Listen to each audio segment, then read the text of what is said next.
Hello guys, আশা করি তোমরা ভালো আছো।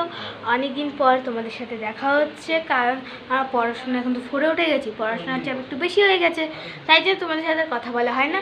তো আজকে আমি যাচ্ছি দিদার বাড়ি। তো দিদার বাড়ি কী করবো, কীভাবে যাবো, সব তোমাদের আমি শেয়ার করছি। একটুক্ষণ পরে তোমাদের সাথে কথা হচ্ছে। বাই।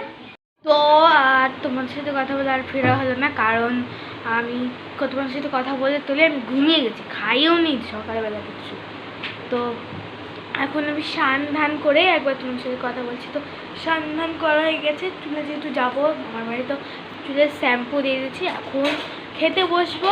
তো আজকে মা কী করছে সে দেখাচ্ছি। তো এখানে ভাত আর কাঁঠালের তরকারি, যেহেতু আমি মা টক ডালও করেছে, কিন্তু আমি টক ডাল অত ভালোবাসি না, তাই জন্যেই আমি কাঁঠালের তরকারি আর ভাত নিয়ে নিয়েছি। ভাত দেবে খাবো, তো খেয়ে দে তোমাদের সাথে কথা হচ্ছে। আগে খেয়ে নিই তারপরে। তো আমার এখন খাওয়া দাওয়া হয়ে গেছে, খেতে উঠে মুখ ধুয়ে আর চুলটা যেহেতু ভিজা আছে, তো খাচ্ছিলাম। খাওয়ার সময় চুল মুখে ঢুকে যায়, বেঁধেই খাই। তো খাওয়া দাওয়া হয়ে চুলও ছেড়ে দিলাম ভিজা। তো এদিকে দিদা ফোন করেছিলো, দিদার সাথে কথা বলা হয়ে গেছে। তো এখন যাচ্ছি, মা এখন নেল পালিশ করছে, রেডি হচ্ছে যাকে বলে, বাবা আসবে আর চলে যাবো। তো এখন আমি রেডি হব, বাবা চলে এসছে, খেতে বসে গেছে, রেডি হয়ে যাবো বাস স্ট্যান্ড থেকে বাড়ি। তো গাইস, এখন আমরা বাড়ি থেকে বেরিয়ে গেছি, এখন আমরা যাব দিদার বাড়ি। মানে যে এখন দিদার বাড়ি যাবো না, মানে বাস ধরবো, বাস ধরে যাব দিদার বাড়ি। দিদার বাড়ি গিয়ে দিদার দোকানে বসবো, চপ ঘুগনি খাবো, মজা এলাদা। চলো যা যাক, দিয়ে তোমার সাথে কথা হচ্ছে। আর হ্যাঁ, ততক্ষণের জন্য বাই। যেহেতু আমাদের ফোনে একটা প্রবলেম হয়ে গেছে, তাই জন্যে ফোনে কেউ ফোন না করলে ফোনটা খুলে না, মানে সুইচটা একটু খারাপ হয়ে গেছে, তাই জন্যে আমি বাসে আর ভিডিও করতে পারবো না। বাবার ফোনে ফোন করা যেত, কিন্তু বাবার ফোনে ব্যালেন্স নেই, তাই জন্যে বাসে আর ভিডিও করতে পারবো না। তো এই যা করছি এইটুকুটাই, তো এইটুকুর জন্য বাই। দিদার বাড়ি ওখানে গিয়ে নেমে তোমাদের সাথে দেখা সেই এতক্ষণের জন্য বাই। তো এখন আমি দিদার বাড়িতে চলে এসেছি, আমি ওই দিদার দোকানেই যাইনি। তো এখন এসে মুড়ি আর ঘুগনি খাবো, খেয়ে দিয়ে তোমাদের সাথে গল্প করছি। আর এই দেখো বৃষ্টিকে তারা দেখাচ্ছি। তো এই দেখো বৃষ্টি লজ্জা পাচ্ছে, তাই জন্য চলে যাচ্ছে দূরে দূরে। আর এটা হলো আমার দাদু। আর সবার সাথে পরিচয় করাচ্ছি, আগে মুড়ি খেয়ে নিই তারপরে। তো গাইস, অনেকক্ষণ পর ফিরছি, রাত্রেবেলা খেয়ে দে আর ভিডিও করাই হয়নি, ঘুমিয়ে গেছি সোজাসুজি। এত ঘুম পেয়েছিল, সকালবেলা উঠেও ভুলে গেছি করব। আর ফোনে সুইচ অফ, ফোন হয় না, এখন চার্জে থেকে খুললাম। স্নান ধান হয়ে গেছে আর মাছ দিয়ে ভাত খেয়ে নিয়েছি, তার আগেই ওগুলো ভিডিও আমি করতে পারিনি। এখন যদি খাই তাহলে ওই ভিডিওগুলো আমি করে নেব। তো খেয়ে নিই, তারপর তোমাকে দেখছি, কথা বলি, এতক্ষণ করি। তারপরে বিকালবেলা দেখে আমি দিদার দোকান যাব, তখনকার তোমাদের সাথে ভালো মতন করে কথা বলা হবে। বৃষ্টি আম কাটছে, দাঁড়াও তোমাদেরকে দেখাচ্ছি। এই দেখো বৃষ্টি আম করছে, আমটা ছোলা হয়নি, দাঁড়াও আমি ছুলিয়ে। এই দেখো বৃষ্টি আম ছুলছি, পেলে বৃষ্টি আম ছিলছে, এখন আম মাখা খাবো। মানে আমরা বানিয়ে যখন বানাবে তখন তোমাদের সাথে দেখা যাচ্ছে। তখন মোবাইলটা দেখি। ও এখন বৃষ্টি আম মাখবে, তো কি করছে তার আগে তো চলো দেখাচ্ছি তোমাদেরকে। চটকে নেওয়ার পরে তো দেখতে পাচ্ছ আমের মধ্যে জল দিয়ে দিয়েছে, দিয়ে চটকে দেওয়ার পরে লবণ দিবি। তো লবণ দেওয়া হয়ে গেছে, লবণ দেওয়া হয়ে গেছে। চটকে কত কষ বাড়াচ্ছে, এই কতগুলোকে ধুতে হবে, নইলে পেট খারাপ হবে। গাইস তো দেখো, এখন ছেড়ে দেবো জলগুলো। এই দেখো ফেলছে, তারপর আবার পরিষ্কার জল নেব, আবার পরিষ্কার জল নিল। কি করছে তাহলে এবার দেখো, পরিষ্কার জলটা নেওয়ার পর আমি এটা কেন করলাম বলো তো, মানে এগুলো আম অনেকক্ষণ ধরে আমি রেখে দিয়েছিলাম কাটা অবস্থায়, তাই আমি এটা করলাম। মানে একবার হয়ে গেছে আমার পা, ওটার মধ্যে আমি খুঁচে দিয়েছি। দেখতেই পেলা বৃষ্টি আরেকবার জল দিল, এবার জলটা ফেলে লবণ দিয়ে দিল, পরিমাণ মতো লবণ দিয়ে দিল। লবণ দিয়ে ও এখন ওটার মধ্যে ঢেলে দিচ্ছে। এই যে দেখো লবণ পরিমাণ মতো দিলাম। এবার আমি লবণ ভেজে খাচ্ছি।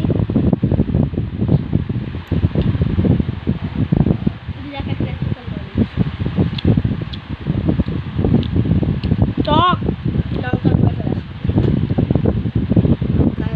লঙ্কার গুঁড়া এটা আমাকে করে দিয়েছি, গল্প করে দিয়েছি, খুব কম ঝাল খায়। লঙ্কা খাচ্ছি গাইস, ভাবতে পারছি ঝাল। লবণ দিয়েছি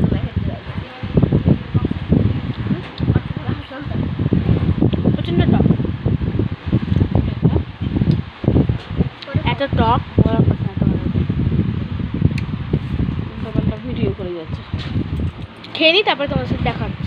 এখানে বৃষ্টি আরেকবার এবার ভালো জল দিয়ে ধুয়ে এটার মধ্যে দিয়ে দিয়েছে লবণ, পরিমাণ মতন লবণ দিয়েছে। তোমরা যদি ঝাল খেতে চাও এখানে লঙ্কা কুচিও দিতে পারো, শুকনো লঙ্কার গুঁড়াও দিতে পারো। তো এখানে আমরা কিছু, আমার দিদার বাড়িতে যেহেতু এসেছি, তো দিদার বাড়ির কাছেই সামনেই একটা আম গাছ আছে, ওখান থেকে আম পেড়ে পেড়ে নিয়ে আমাদেরকে খেতে পারো। তো আমি আর খাবার ভিডিও করতে পারিনি, আমি ঘুমিয়ে গেছিলাম। হুঙ্কা তোমাকে মাছ আর ভাত করছে, তো এখন করছে লুচি, ডাল আর পায়েস। তো ওটা খাবো, ওটার ভিডিও তোমাদেরকে দেখাবো। তো দিদার দোকানেও গেছিলাম, আমাদের মোবাইল তোমাদেরকে তো বলেছিলাম যে যে প্রবলেমটা, ওই জন্য মোবাইলে খুলতে পারিনি, তাই জন্য ভিডিও করতে পারিনি।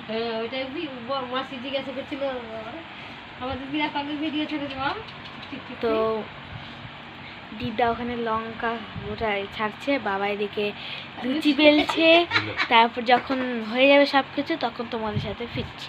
এখন আপাতত রাখছি। তো মোমো তো বানানো যাবে, লোক আছে আবার। খাচ্ছি এই যে লুচি লুচি আর ছোলা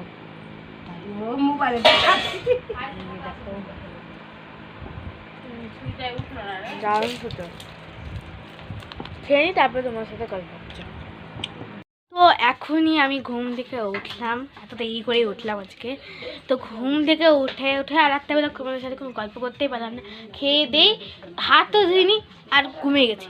এত ঘুম পেয়েছিল রাত্রেবেলা বলার কথা নয়। তা খেয়ে দিয়ে ঘুমিয়ে গেছি আর কথা বলতে পারিনি। তো এখন উঠলাম, আর আজকে করবে মাংস, মানে মুরগির মাংস আর পোলাও, সেই লাগবে খেতে গাইস, যা বলো আর কি। তো বাবা মাংস কাটছে, দাও দেখো বাবা এখন মাংস কাটছে, এইদিকে দিদা রসুন খিলছে, মা এদিকে কাজ করছে।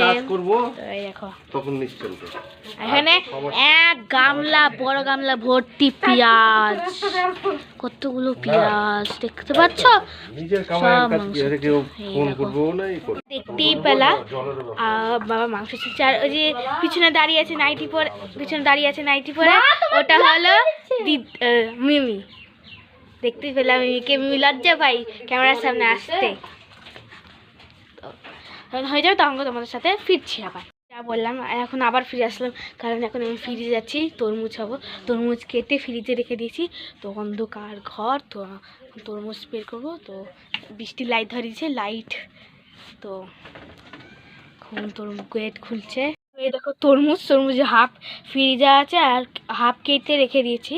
তো কেটের মধ্যে আমি একটা খাবো, মানে খেয়েছি, আর একটা আমি খাবো বলে তো বৃষ্টিকে বলছি তো বের করি। দেখো তরমুজ ফ্রিজ থেকে ঠান্ডা তরমুজ খেয়ে খাচ্ছি, দারুণ খেতে।